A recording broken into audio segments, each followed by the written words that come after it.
रामायण के सुंदर कांड में हनुमान जी के साहस और देवाधीन कर्म का वर्णन किया गया है।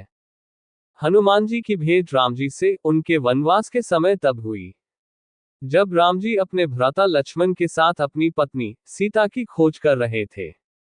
सीता माता को लंकापति रावण छल से हरण करके ले गया था।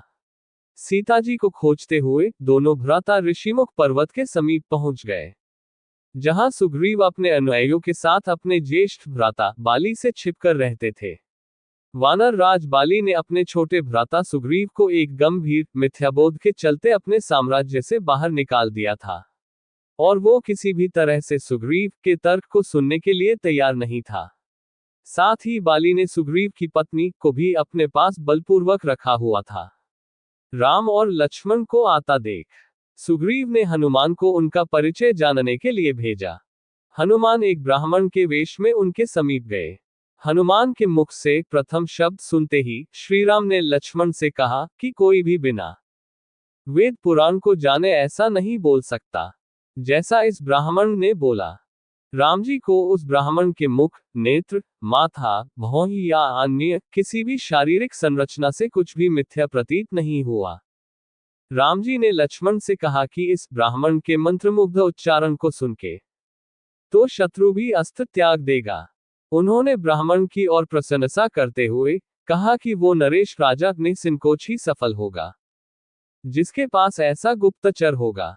श्रीराम के मुख से इन सब बातों को सुनकर हनुमान जी ने अपना वास्तविक रूप धारण किया और श्रीराम के चरणों में नतमस्तक हो गए। श्रीराम ने उन्हें उठाकर अपने हृदय से लगा लिया। उसी दिन एक भक्त और भगवान का हनुमान और प्रभु राम के रूप में अटूट और अनश्वर मिलन हुआ। तत्पश्चात हनुमान ने श्रीराम और सुग्रीव की मित्रता करवाई। इसके पश्चात ही श्रीराम ने बाली को मारकर सुग्रीव को उनका सम्मान और गौरव वापस दिलाया, और लंका युद्ध में सुग्रीव ने अपनी वानर सेना के साथ श्रीराम का सहयोग दिया। सीता माता की खोज में वानरों का एक दल दक्षिण तट पे पहुंच गया, मगर इतने विशाल सागर को लांघने का साहस किसी में भी नहीं था। स्वयं हनुमान भी बहुत चिंतित थे कि कैसे इस समस्या का समाधान निकाला जाए। उसी समय जामवंत और बाकी अन्य वानरों ने हनुमान को उनकी अद्भुत शक्तियों का स्मरण कराया। अपनी शक्तियों का स्मरण होते ही हनुमान ने अपना रूप विस्तार किया और पवन वेग से सागर को उड़ के पार करने लगे। रास्ते में उन्हें एक पर्वत मिला और उसने हनुमान से कहा कि उनके पिता का उसके ऊपर ऋण है। साथ ही उस पर्वत ने हनुमान से थोड़ा विश्राम करने का भी आग्रह किया, मगर हनुमान ने किंचित मात्र भी समय व्यर्थ न करते हुए पर्वतराज को धन्यवाद किया और आगे बढ़ चले। आगे चलकर उन्हें एक राक्षसी मिली, जिसने कि उन्हें अपने मुख में घुसने की चुनौती दी। परिणाम स्वरूप हनुमान ने उस राक्षसी की चुनौती को स्वीकार किया और बड़ी ही चतुराई से अति लघु रूप धारण करके राक्षसी के मुख में प्रवेश करके बाहर आ गए। अंत में उस राक्षसी ने संकोच पूर्वक ये स्वीकार किया कि वो उनकी बुद्धिमत्ता की परीक्षा ले रही थी। आखिरकार हनुमान सागर पार करके लंका पहुंचे और लंका की शोभा और सुंदरता को देखकर आश्चर्यचकित रह गए, और उनके मन में इस बात का दुख भी हुआ कि यदि रावण नहीं माना तो इतनी सुंदर लंका का सर्वनाश हो जाएगा। तत्पश्चात हनुमान ने अशोक वाटिका में सीता जी को देखा और उनको अपना परिचय बताया। साथ ही उन्होंने माता सीता को सांत्वना दी और साथ ही वापस प्रभु श्रीराम के पास साथ चलने का आग्रह भी किया, मगर माता सीता ने ये कहकर अस्वीकार कर दिया कि ऐसा होने पर श्रीराम के पुरुषार्थ को ठेस पहुंचेगी। हनुमान ने माता सीता को प्रभु श्रीराम के संदेश का ऐसे वर्णन किया जैसे कोई महान ज्ञानी लोगों को ईश्वर की महानता के बारे में बताता है। माता सीता से मिलने के पश्चात हनुमान प्रतिशोध लेने के लिए लंका को तहस नहस करने लगे। उनको बंदी बनाने के लिए रावण पुत्र मेघनाद इंद्रजीत ने ब्रह्मास्त्र का प्रयोग किया। ब्रह्मा जी का सम्मान करते हुए हनुमान ने स्वयं को ब्रह्मास्त्र के बंधन में बंधने दिया। साथ ही उन्होंने विचार किया कि इस अवसर का लाभ उठाकर वो लंका के विख्यात रावण से मिल भी लेंगे और उसकी शक्ति का अनुमान भी लगा लेंगे। इन्हीं सब बातों को सोचकर हनुमान ने स्वयं को रावण के समक्ष बंदी बनकर उपस्थित होने दिया। जब उन्हें रावण के समक्ष लाया गया तो उन्होंने रावण को प्रभु श्रीराम का चेतावनी भरा संदेश सुनाया और साथ ही ये भी कहा कि यदि रावण माता सीता को आदरपूर्वक प्रभु श्रीराम को लौटा देगा तो प्रभु उसे क्षमा कर देंगे। क्रोध में आकर रावण ने हनुमान को मृत्युदंड देने का आदेश दिया, मगर रावण के छोटे भाई विभीषण ने ये कहकर बीच बचाव किया कि एक दूत को मारना आचार संहिता के विपरीत है। ये सुनकर रावण ने हनुमान की पूंछ में आग लगाने का आदेश दिया। जब रावण के सैनिक हनुमान की पूंछ में कपड़ा लपेट रहे थे, तब हनुमान ने अपनी पूंछ को खूब लंबा कर लिया और सैनिकों को कुछ समय तक परेशान करने के पश्चात पूंछ में आग लगाने का अवसर दे दिया।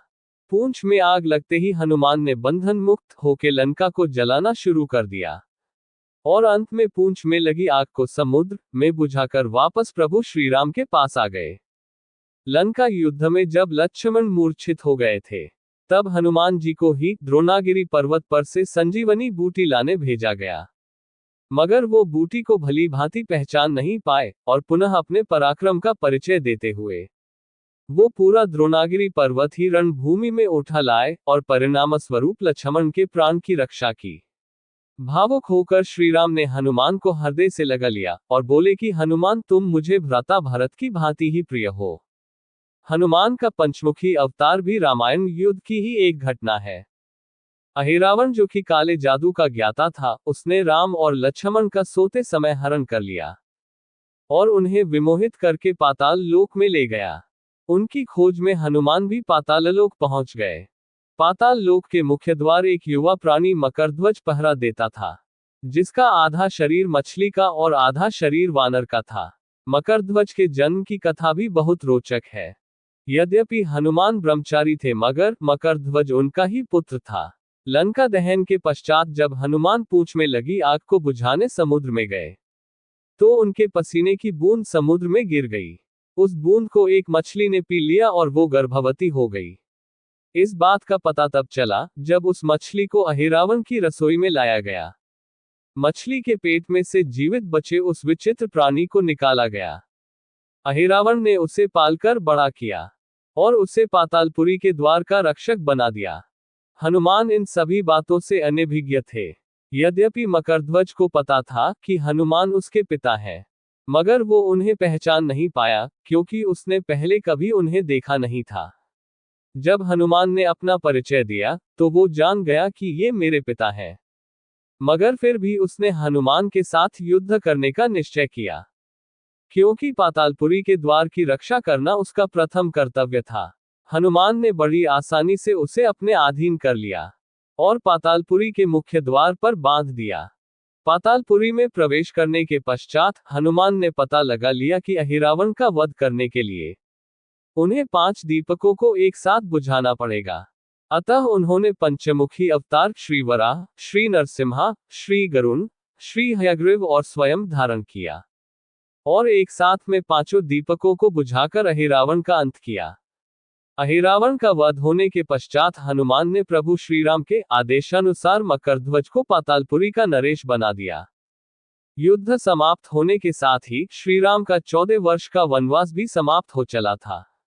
तभी श्रीराम को स्मरण हुआ कि यदि वो वनवास समाप्त होने के साथ ही अयोध्या नहीं पहुंचे तो भरत अपने प्राण त्याग देंगे। साथ ही उनको इस बात का भी आभास हुआ कि उन्हें वहां वापस जाने में अंतिम दिन से थोड़ा विलंब हो जाएगा। इस बात को सोचकर श्रीराम चिंतित थे, मगर हनुमान ने अयोध्या जाकर श्रीराम के आने की जानकारी दी और भरत के प्राण बचाकर श्रीराम को चिंता मुक्त किया।